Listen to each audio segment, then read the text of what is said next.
Jim Cunningham with you from Classical QED 89.3 at Heinz Hall, the Pittsburgh Symphony, Manfred Honeck, Carmina Burana by Carl Orff. And the Swan is here, roasting on a spit, Andrey Nemzer. Great to be with you. Great to be with you too. The countertenor who will sing the part of the Swan. What are you doing spinning around on a spit?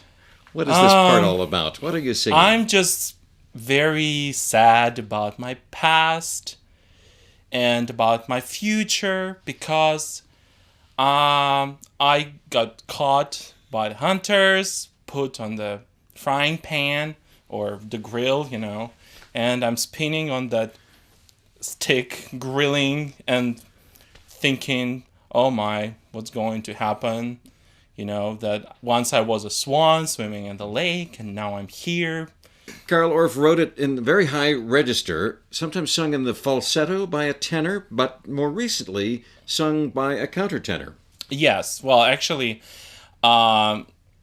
it's written very high for a regular tenor, so I don't think, a lot of tenors can afford to sing it in the full voice, and more frequently the countertenors are performing this part.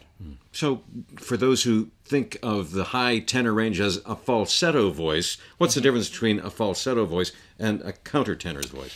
Well, actually, countertenor voice is a falsetto voice, but countertenor's falsetto is very strong and very powerful, and every man has the voice.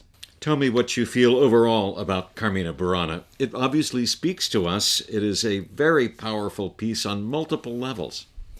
It's very interesting that, not many, for instance, I don't know that many pieces that were written in Latin on the secular words, with the secular meanings. Usually we get in habit to listen the spiritual music that's written on Latin language, but not the secular. So, and the music itself is kind of very mysterious, especially the sentences of Fortuna, the first and the last piece, because of Fortuna repeats at the end of this piece, and this meaning that the time is spinning like a wheel, like there is the end, but the beginning cannot be without end, and the end cannot be without the beginning. So the end is the beginning of something else.